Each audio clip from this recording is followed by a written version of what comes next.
Yo, it's me, CSCOTT, baby, and I'm back with my review for the 2018 film Avengers Infinity War, starring basically everyone.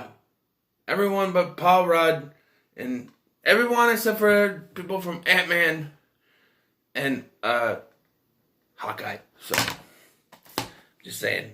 I'm not gonna name off everyone. And it's directed by the Russo brothers. Alright, so this was it. Big film, Infinity War. This is where everything was leading. Or so we thought.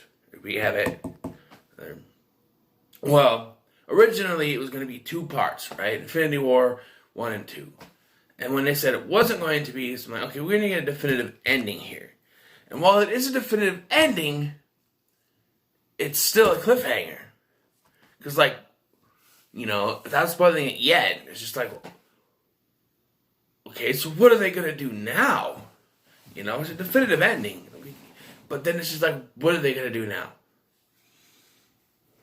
You know? So, back as far as phase 1, we've gotten these Infinity Stones popping up. And it goes all the way back to the 40s. The 1940s with the Tesseract. First found by Johann Schmidt himself, aka the Red Skull. And he wanted the power of the Space Stone. And then Captain America got frozen in ice. And Howard Stark fished that thing out of the water. And we find out something with Captain Marvel, which we'll talk about in the next review, but in another review that confuses that up, but who knows. And then the next stone we got was the Mind Stone in Avengers. We didn't know that's what it was, but that's what it was. It was on Loki's staff. He was carrying around. He was mind-controlling people, which I've told you is not a part of that film I like, but it works with the... They're going after that. We then had the Reality Stone, which was the red one. Mind Stone was the yellow one. And that one was in Thor, the Dark World. After that, we went to Guardians of the Galaxy. We got the Purple Power Stone. The Purple Power Stone. And, you know, Avengers was our first kind of look at Thanos. Even though I had no idea who the hell he was when I saw him. The big reveal that tonight had, I'm just like, who's that? Grimace? Is he going to give me a hamburger? Go to McDonald's? Well, what is that? You know? And I like how Peter Quill actually calls him Grimace in this movie. Kind of funny. So Guardians of the Galaxy, we get the Purple Power Stone. And then we don't get another one until Doctor Strange, which of course is the Time Stone. So going into this film, there were 5 stones that had been accounted for, with the 6th not yet accounted for. And I told you in my Black Panther review that it should have been what landed in Wakanda and gave their plants the power. But that's not what it was. Who knows what it was? Because they went in a completely different direction with this thing. And as a result of going in this direction, we have no idea what the thing does.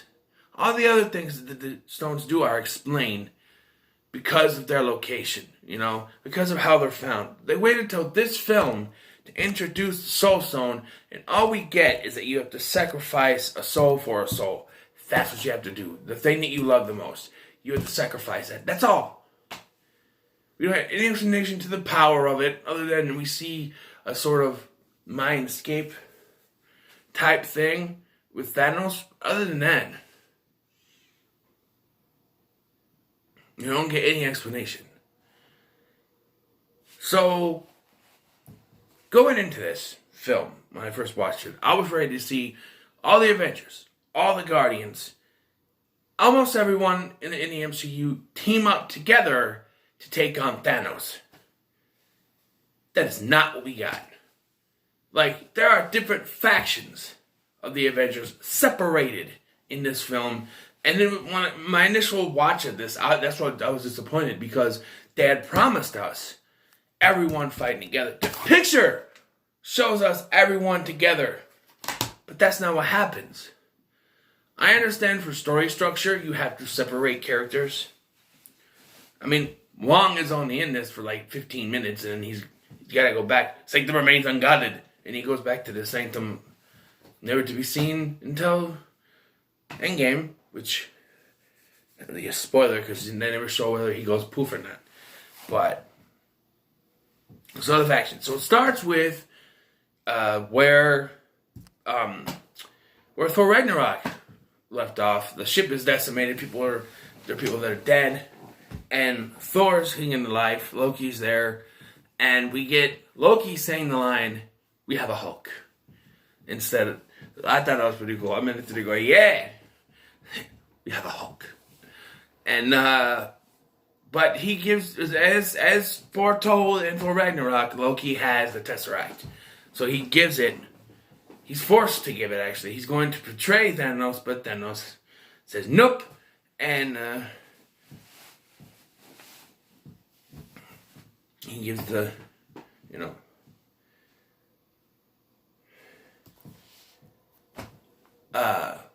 gives it to him. And then the Hulk is, Heimdall uses his last breath to use the Bifrost to send Hulk to Earth to warn the others.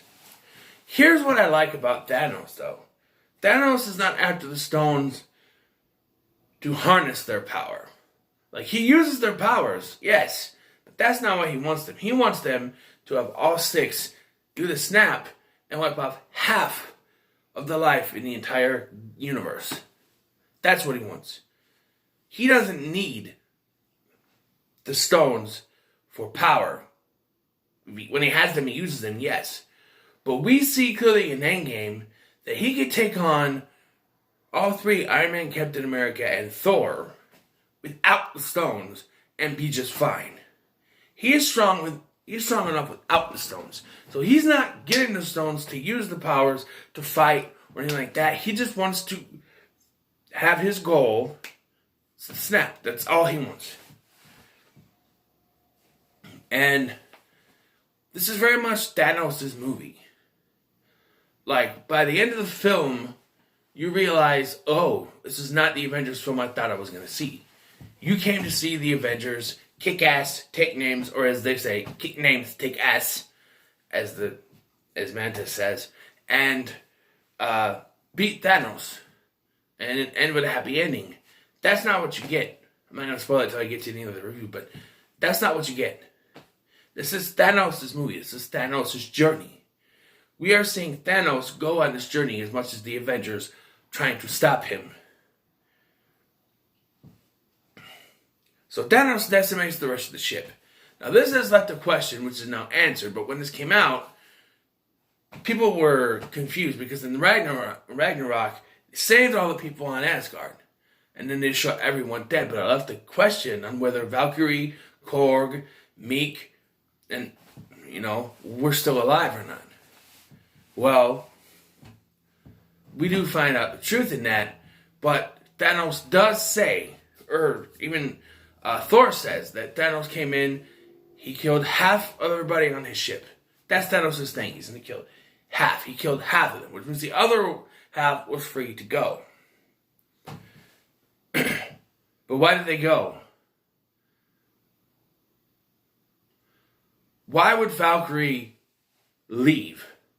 Her whole character in Ragnarok was learning to fight, where she was always running. Her being told she can leave and just leaving does not fit the character that she became at the end of Ragnarok. So it makes no sense that she would just leave unless she was forced to. And this Thor said, go, or then it's just like, I will destroy you if you do not leave. Something like that. It makes no sense otherwise. So then we get the Hulk landing in the Sanctum Sanctorum, where I thought this was funny. I was talking to my son on the phone when this scene happened. As soon as Hulk crashes, it's like Doctor Strange needs to be presentable. Hulk crashes in and he's like, grabs his signals for his cape and it oops around him like, I'd be presentable to someone in my house. Someone crashed through, I gotta be presentable. It's like, you can't see what's going on first, you said the whoosh for the cape. And so they go to Tony, who is back with Pepper, officially now, I guess. They're talking about a wedding. which was teased at the end of Spider-Man Homecoming, so I can't really complain, but it just seems like I said in a previous review with Civil War, they didn't know if they'd be able to get Gwyneth Paltrow back, and then once they realized they could, they just wrote her back and didn't think about other stories. You know, there are plot lines, plot holes in the franchise that don't make sense when you try to think about it too hard, but who knows?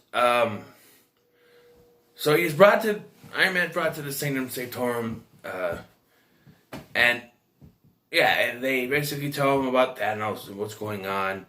Thanos' ship arrives, or at least one of Thanos' ship arrives with Ebony Maw, who they call Squidward, and this big guy, who I think is, not Proxima Midnight, but the other... I had it in my head when I was watching it, what the name was. This is why you gotta review it right after the movie. Because I watched this last night. And then I fell asleep after I did my review. I did my review for Scream the Scream Halloween series. Halloween special. The Scream Halloween special, right? I did the review for that. And so I was uploading that, and I went into the living room, relaxed, put the recliner, fell asleep. And I woke up at about 2:30 in the morning, 2:45 in the morning, about that, and I'm like, crap. Well, I'm not going to do no review for Avengers Infinity War at 2:45 in the morning. So I just came in here and went to bed. So now I have to do it now. Anyway. Okay, so we have Spider-Man, which... Peter tells Ned, make a distraction. So Ned says, we're all gonna die! It's a spaceship! And then you got Stan Lee cameo where he's like, what? You kids act like you've never seen a spaceship in New York before. I like that cameo. It was pretty funny. But yeah, Spider-Man swings out, and so we eventually get the use of the Iron Spider suit, which... I like the color design. I don't think you should be using that. It's fine if he has a little bit of technology in his regular spider suit, but once he gets into Iron Spider suit, it's just like, no, that's too much. That's too much. You know, I understand he needs it because they take him to space, so that's why they have him use it, but I don't know.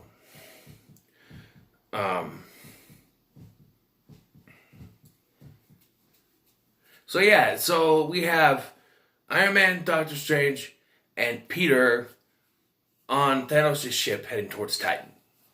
They get rid of Squidward, as they call him, and so then back on Earth, you have Banner, who after some there's a couple other Thanos' group come after Wanda and Vision, and I don't know where they are, somewhere. And Steve Rogers and Black Widow show up to help with Falcon, and they reconnect at Avengers HQ. And this is what I was talking about. Like, Tony was so angry at what happened when Rhodey is hit, and blames, people from Captain America's side. But as soon as they walk in, Rhodey is completely, he's like giving hugs and stuff. He didn't care. He got hurt, but it was an accident. He understands, especially in this kind of time, it can't be too picky. But they're all there at Avengers HQ, and they have to figure out what to do because the Mind Stone is inside Vision. And now this leads me to one of the biggest problems with this, is that you had to kill Vision in order for Thanos to get the Mind Stone. That's why when they said the Mind Stone was in him, I'm like, what happens if someone takes the Mind Stone out? He's not going to exist. As much as they were trying to have Shuri fix it, he's not going to be able to live without it. It's just like, why would you do that? It makes no sense. Especially since they are just going to bring him back in WandaVision, which I don't know what they're doing with that, but who knows?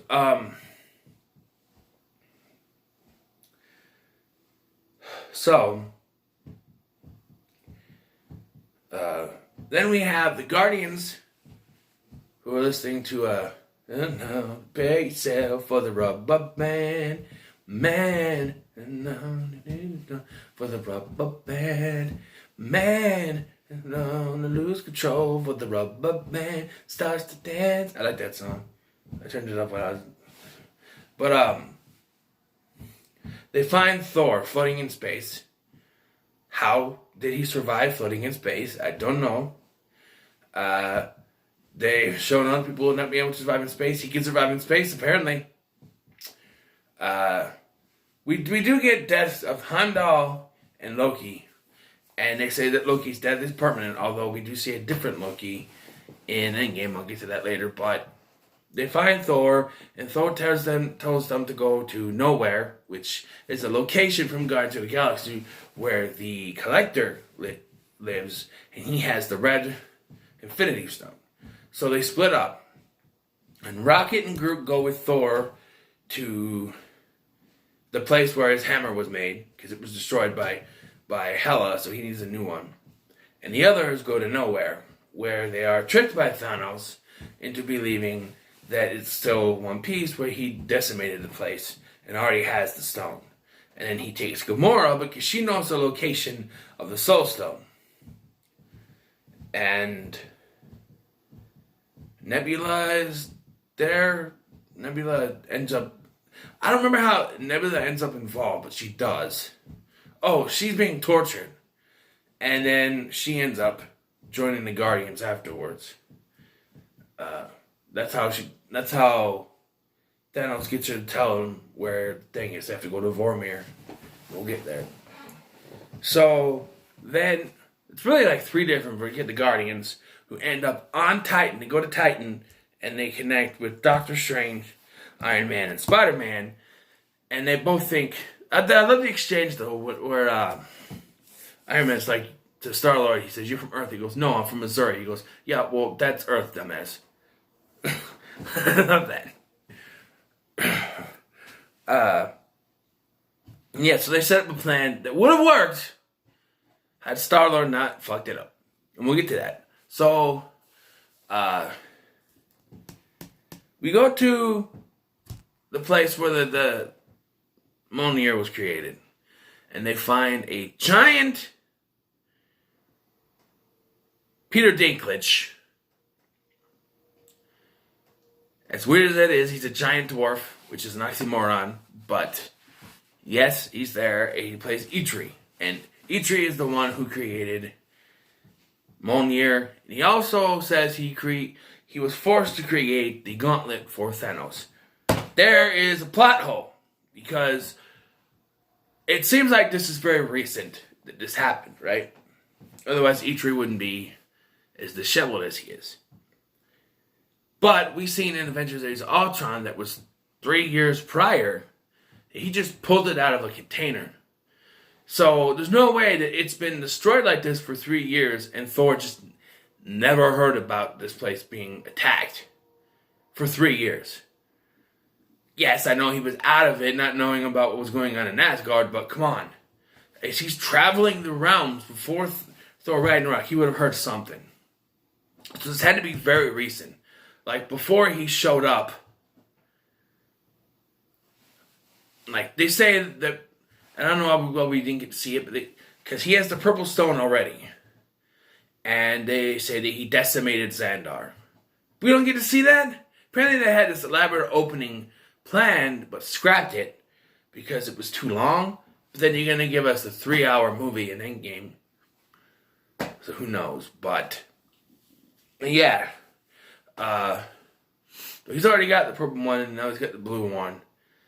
And he's on the quest to get the orange one. And the red one. So now he's on the quest to get the orange one. And they go to Vormir. And they're greeted not by Mistress Death, like I think you're supposed to, but by the Red Skull. And this is where I say, "Ha ha! I told you he wasn't dead." I'm in the theater going, yes, I knew he wasn't dead. I told everyone, he's not dead, he's not dead. Yeah, he got destroyed by No, it's as soon as they called it the Space Stone, like, there's no way it destroyed him. It teleported him. It's the Space Stone. No, he's dead. He's dead. Well, fuck all y'all. He's not dead. He was teleported to Vormir, and now he's cursed with guarding the stone. We find out you have to sacrifice one thing you love, and Gamora starts to laugh because he doesn't love anything, but it turns out he really does love Gamora, despite the fact he killed half her people, which we were told previously was all her people, but he killed half her people, and including her parents, but she was able to be free, and he actually did love her. He raised her, he loved her, and he throws her over the side, and he gets the orange stone. So that's 4. 4? Red, purple, blue, red, orange. 4, yes. And that takes him to Titan to get the Time Stone. Meanwhile, thanks to using a sun or lightning strike or something to repower the station, Thor was able to create Stormbreaker. And he could even summon the Bifrost. And that's how he, Groot, and Rocket get to Earth to help out. Because at this point, there's this big battle that's going to go on in Wakanda. Steve has taken Vision and everyone else to Wakanda to fight. Because it's the most technological place on Earth, right? So that's where you got to go. And they're going to use Shuri to take this stone out. She takes too fucking long. She says there's like a billion neurons holding that thing together. But it didn't take them that long to connect the stone to, because they said they had to do each one separately at a time. Well, it didn't take them long to put it together, so why is it taking so long for her to take it out? She's got more advanced technology than Stark and Banner did, and she's taking them forever. She's like, it's going to take a while. Like, it didn't take that long. It didn't take this long for them to hook it up. It's just stalling so that they can wait till Thanos gets there so he can achieve his goal. Spoiler alert, he gets all the stones. There's a fight. So, while they're on Titan, Doctor Strange is doing this thing, saying 14,805, I believe is the number, possible futures, with only one where they win. And he ends up giving the Time Stone to Thanos. But they had him. And Star-Lord fucked it up. Because he started asking where Gamora was, and then it's revealed that he had to kill her to get the Orange Stone. And so he starts punching him, which breaks him loose from where everyone has him held as Spider-Man's about to get the glove off of him. If he had just waited for 5 fucking minutes, just waited, they would have gotten the glove off, and he could have beat the crap out of him. But no, his anger, his human anger, because he's fully human now, his human anger got too much from him. And yes, it's a totally Star-Lord thing to do, but I'm sorry. People say, oh, it's all Doctor Strange's fault. Him giving the Time Stone, they wouldn't be able to. No, it's Star-Lord's fault.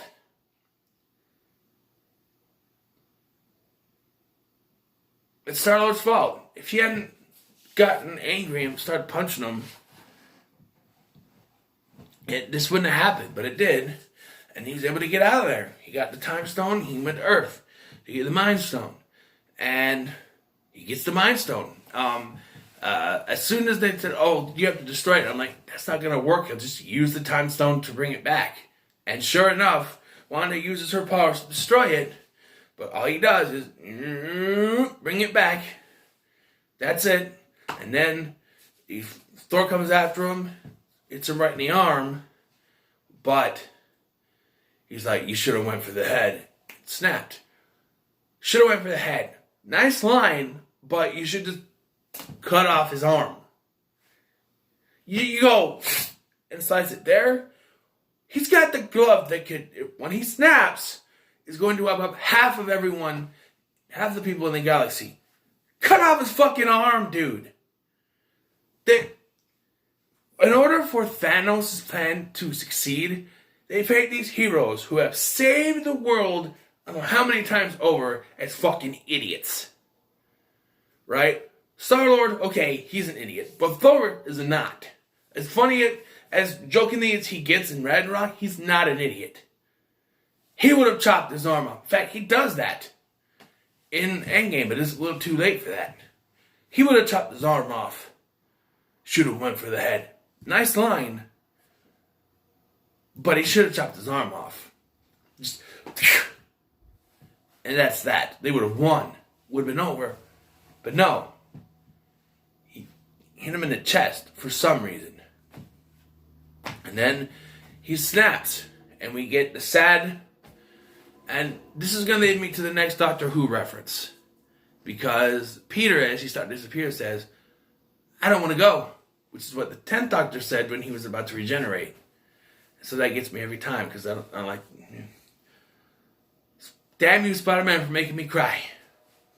And he succeeds. And he does what he says. He sits on his throne. He looks up at the sky. And the movie ends. That's it. People turn to dust. Movie ends. Thanos wins. And I remember coming out of the theater just so confused. I was just like, what happened? This is not a typical Avengers movie. They didn't win. They didn't win, but the movie was still so good. But they didn't win. What? And I was even more pissed at the people who made it. Because they said this is not two parts. They're two completely different films. They're not connected. There's no cliffhanger or anything. It's two different separate films. So I thought it was going to end. Like the second film was a completely different enemy, completely different story. Or the fourth film, whatever. Avengers 4 is a completely different story, completely different enemy, everything. But the way they ended it, I'm like, they fucking lied to us. It is fucking two parts. You're not going to sit here and say, oh no, it's not two parts. It's not one continuous story. There's no cliffhanger. No bullshit. Bullshit. It's a cliffhanger. It's one story told over 5 years, technically. I'm sorry, but they lied to us just because they wanted to sweep the rug. Speaking of lying, in the trailers for this, they show the Hulk running with the other characters in Wakanda. Well, the whole story with the Hulk here is he's too scared after being thrashed by Thanos to come out. And so it's just Banner throughout the film. So I was like, okay, so by the time we get to Wakanda, he'll come out. But then you have him in the Hulkbuster. Which, by the way, when they show Banner's face in the Hulkbuster, that fucking terrible CGI. I think the CGI in this film is great, but for some reason, they can't... Oh, it looks terrible. Oh, it's terrible. It looks like a video game. It does. It looks like a Mark Ruffalo the video game. That's what it looks like. And if this is where they were going with the Hulk, where he was too afraid to come out. Okay, then when we got to Endgame, that should have been the story. The Hulk finally comes out and fights Thanos. What we get in Endgame is disappointing. I won't go into that till we get to Endgame, but I'm just saying they fucked up the story with the Hulk. But that's why you watch trailers now and you're not even sure you watch Marvel trailers and you're not even sure what you're going to get. Because they're going to change things to make it look like we get one other thing. Because we'll get that when I get to Spider-Man Far From Home. Because that was a big fucking lie in that trailer. And we'll get to that. And that's not even something they hid. That's in the film. But with just big fucking lie. I'm sorry. I don't mean to be swearing so much, but yeah, it pisses me off that Marvel has to do that. Oh, we have to change it so you can't see it. Don't put that scene in the trailer then! Duh! If you don't want us to see that particular spot, don't put it in the trailer. Don't change it to something else and put it in the trailer and say, oh, you get that, but it's not in there. And there's even scenes that sometimes I put in the trailer and it's not even in the movie. Like, for Spider-Man Far From Home, there's a scene where he's fighting in a restaurant, and he talks to the cops, and he goes, well, somebody's got to do your job, right? Not in the movie. It's a deleted scene. They didn't use it in the movie. But it's like part of the trailer. It's the beginning of the trailer.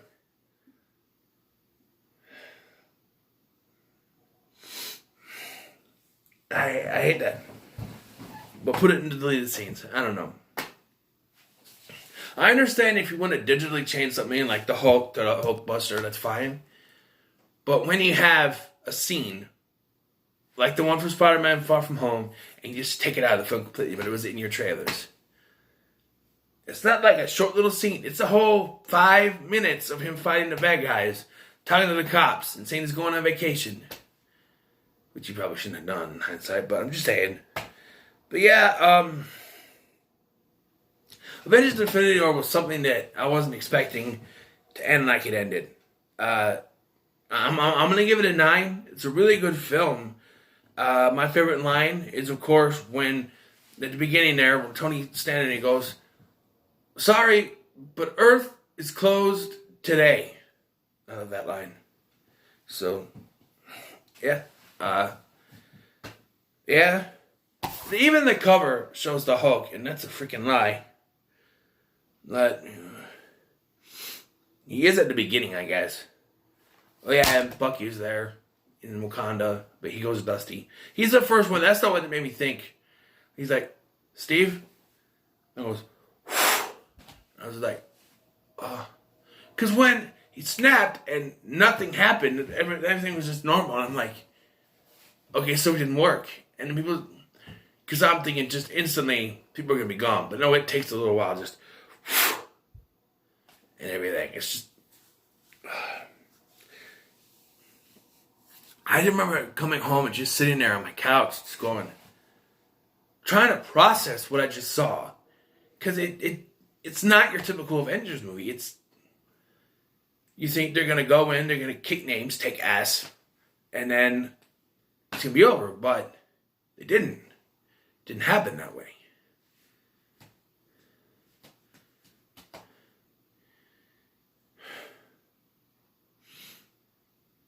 And I don't know why Black Widow was blonde here. I'm assuming that they'll tell us why in the Black Widow movie whenever that comes out. Yeah. Good film.